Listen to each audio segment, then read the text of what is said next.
అక్టోబర్లో 10వ నెలలో ఇచ్చినాను. ఈరోజు ముఖ్యంగా DM and HO district office దగ్గర ఈరోజు బాధితులు రావడం జరిగింది. అసలు ఈ బాధితులు ఎక్కడి నుంచి వచ్చారు, ఎందుకు వచ్చారు, మరి వాళ్ళకి ఏం అన్యాయం జరిగింది అనే విషయాలు తెలుసుకునే ప్రయత్నం కూడా చేస్తున్నాం. ఈరోజు ముఖ్యంగా వైద్య రంగం చాలా వరకు వెనుకబడిందని చెప్పుకోవాలి. అదేవిధంగా కార్పొరేట్ వాళ్ళకి వైద్య అధికారులు కొమ్ములు కాస్తున్నారు అనే విధంగా ఈరోజు కనిపిస్తా ఉంది. మరి ఆ విధంగా ఏం జరిగింది అనే విషయాలు తెలుసుకుందాము. ఇంకా చెప్పండి, ఈరోజు మీకు ఏం అన్యాయం జరిగింది, అసలు మీరు ఇక్కడికి డిఎం అండ్ హెచ్ఓ కార్యాలయానికి రావడానికి ముఖ్య కారణం ఏంటి? అసలు మేము పామిడి ఆరోగ్య హాస్పిటల్లో మా ఆయనకి జ్వరం వచ్చింది, గజ్జల్లో గడ్డ కట్టింది అని చూపించుకునే పోయినాను. అక్కడికి జ్వరం వచ్చిందని పోతే ఆయన ఏం ఇంజక్షన్ వేసినాడో ఏమో తెలియదు, మోకాలు వాపు రావడం స్టార్ట్ అయింది. మళ్ళీ పోయినాం, సార్ మోకాలు వాపు వస్తుంది, ఇట్లా ఏమంటే ఏమైనా నీరు ఉంటుంది తీస్తాము అన్నారు. సరే నీరు తీస్తామంటున్నారు అని చెప్పేసి మళ్ళీ పోయినాం. ఆ బాటిల్స్ యాంటీబయాటిక్ గజ్జల్లో గడ్డ కట్టిన దానికి యాంటీబయాటిక్ ఇవ్వకుండా పైన ఇంజక్షన్ ఇవ్వడం వల్ల మోకాలు వాపు వచ్చింది. మొత్తం బుడ్డలు వస్తా అంటే ఆడే చూస్తాము, మేము నీరు తీస్తాము అది ఇది అంటే వద్దు ఇక్కడ అని చెప్పేసి అనంతపూర్ బాలాజీ హాస్పిటల్కి వచ్చినాం. అక్కడ సార్ కాలు అంతా చూసి కాలు మొత్తం ఇన్ఫెక్షన్ అయింది, గజ్జల్లో గడ్డ కట్టిందంటే యాంటీబయాటిక్ ఇవ్వకుండా పెయిన్ ఇంజక్షన్లు ఇచ్చినారు. పెయిన్ ఇంజక్షన్ ఇవ్వడం వల్లనే మోకాలు అంతా మొత్తం కాలు మొత్తం ఇన్ఫెక్షన్ అయిపోయింది. దీనికి నా దగ్గర అయితే ఇది లేదు, అడ్మిషన్ లేదు, మీరు వెంటనే వెళ్ళి అడ్మిట్ కాండి. మేము పావనికి వెళ్ళి ఇట్లా అడ్మిట్ అయితే సార్ మొత్తం బ్లడ్కి బాడీకి మొత్తం స్ప్రెడ్ అయిపోయింది, ఇది ఇక్కడ కాదు మీరు కర్నూలు కానీ బెంగళూరు కానీ వెళ్ళండి అంటే మేము వెంటనే స్ట్రెయిన్ జోన్ హాస్పిటల్కి వెళ్ళి అక్కడికి పోతే 2 సర్జరీలు పడినాయి. ఏమి ఇది ఇట్లా అంటే యాంటీబయాటిక్ ఇవ్వకుండా మొత్తం అంతా కాలు మొత్తం ఇదైపోయింది, ఇన్ఫెక్షన్ అయింది. బాడీకి బ్లడ్కి హార్ట్కి కూడా ఇన్ఫెక్షన్ అయిపోయింది. 2 రోజులు, ఒక రోజు జ్వరం వచ్చింది గజ్జల్లో గడ్డ కట్టింది అని పోయింటే మాకు పామిడి ఆరోగ్య హాస్పిటల్లో ఈ గది చేశారు. అక్కడ ఆనంద్ సారు ఎంబీబీఎస్ ఉంటారని పోతే సార్ లేరు. అక్కడ ఎంబీబీఎస్ కాకుండా ఆర్ఎంపీ డాక్టర్ని పెట్టి తెలుదు మాకు ఏ డాక్టర్ ట్రీట్మెంట్ ఇచ్చినారు ఏమంటే సార్ మీద నమ్మకంతో అక్కడికి పోతే మాకు మొత్తం కాలు మొత్తం ఈ పొజిషన్ అయిపోయింది. ఇప్పుడు మనిషికి 72 గంటల సేపు మాకు నమ్మకం కూడా చెప్పలేదు, అసలు ఉంటారా ఉండరా గ్యారెంటీ కూడా మాకు ఇవ్వలేదు. ఆపరేషన్ 2 సర్జరీలు చేసేటప్పుడు కూడా అదే హార్ట్ బీట్ 146 ఉంది, మేము నమ్మకం అయితే ఇయ్యము, చేస్తాము అని చెప్పేసి 2 నెలల తర్వాత పోయి ఆనంద్ సార్ ఇట్లా జరిగింది, ఇట్లా ఇన్ఫెక్షన్ అయింది, యాంటీబయాటిక్ ఇవ్వలేదని అంటే మీకు దగ్గర ప్రూఫ్స్ ఉన్నాయా మేము యాంటీబయాటిక్ ఇవ్వలేదని? సార్ ఇచ్చే స్లిప్లో యాంటీబయాటిక్ రారు వాళ్ళు, మేము చూపిస్తాము ఇక్కడ ఎంపల్ డాక్టర్ని పిలిపిస్తామంటే స్లిప్ అక్కడే పెట్టేసి వచ్చినాము. ఆ స్లిప్ ఉంది కదండి సార్ ఇక్కడే పెట్టేసి పోయినామంటే లేవు మా దగ్గర ఎటువంటి స్లిప్పులు, కెమెరాలు తీయండి సార్ అని అడిగితే కెమెరాల్లో కూడా ఏం లేదు, మేము ఇచ్చినట్ల ప్రూఫ్ లేదు ఏం లేదని అంటే ఇప్పటికి కూడా ఇక్కడ ఎడం తోడకి ఇంజక్షన్ వేసినారు, ఇప్పటికి కూడా ఇంజక్షన్తో బాధపడుతున్నారు. మొత్తం ఇక్కడ 2 ఇంజక్షన్లు వేయడం వల్ల కాలు మొత్తం వాపు వచ్చి ఇన్ఫెక్షన్ అయిపోయి బాడీ మొత్తం స్ప్రెడ్ అయిపోయింది. సార్ ఇది పొజిషన్ ఏమంటే మీ దగ్గర ప్రూఫ్స్ ఏం లేవు, నేనైతే ఏమి చేయలేను, ట్రీట్మెంట్ ఇప్పియండి సార్ అంటే కూడా సార్ మాకు ఎటువంటి రెస్పాన్స్ ఇవ్వడం లేదు. అది అక్కడ రెస్పాన్స్ కాలేదు, ఇప్పటి వరకు 10 లక్షల వరకు ఖర్చు అయింది. సరే స్పందనకు వెళ్దామని చెప్పేసి మేము స్పందనకు వెళ్ళాం. 3 సార్లు కంప్లైంట్ ఇచ్చి డిఎంహెచ్ ఆఫీస్కి కంప్లైంట్ వచ్చిందేమో అని ఇక్కడికి వస్తే మా కంప్లైంట్ స్పందన నుంచి డిఎంహెచ్ ఆఫీస్కే రావడం లేదు. ఒక్కసారి కాదు 3 సార్లు మేము కంప్లైంట్ ఇచ్చినాం. ఇక్కడ ఒలేసన్న ఉన్నారు, ఒలేసన్నని పిలుచుకొని మాతో ఏం కాలేదని చెప్పేసి ఆయనను పట్టుకొని ఇది చేస్తున్నాం. ఆయన కూడా తిరుగుతున్నాడు మాతో పాటు, మాకు ఇంతవరకు ఎక్కడ రెస్పాన్స్ కాలేదు, ఎటువంటి న్యాయం కూడా జరగడం లేదు.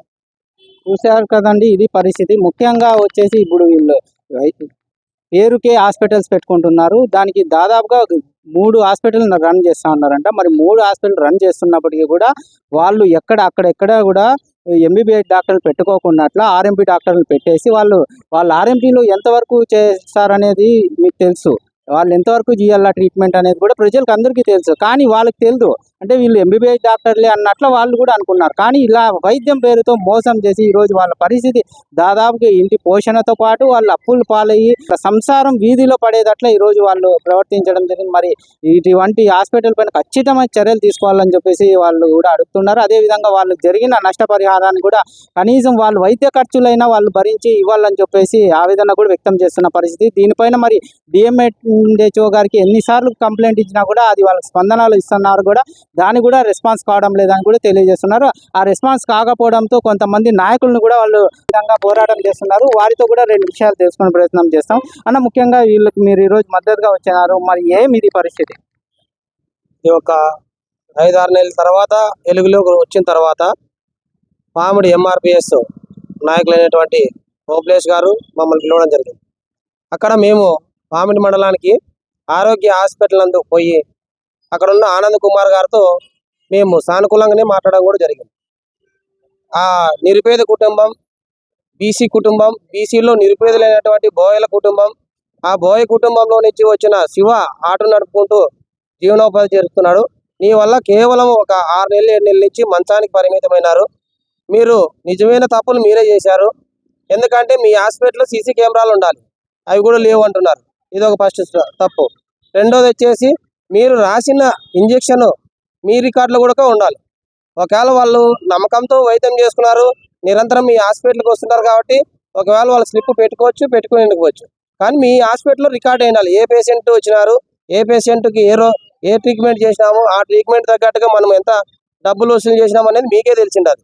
కానీ మీరు ఆ రికార్డు కూడా చూపించుకోకుండా, ఆ వీడియో ఫుటేజ్ కూడా చూపించుకోకుండా మీరు తప్పించుకుంటున్నారు.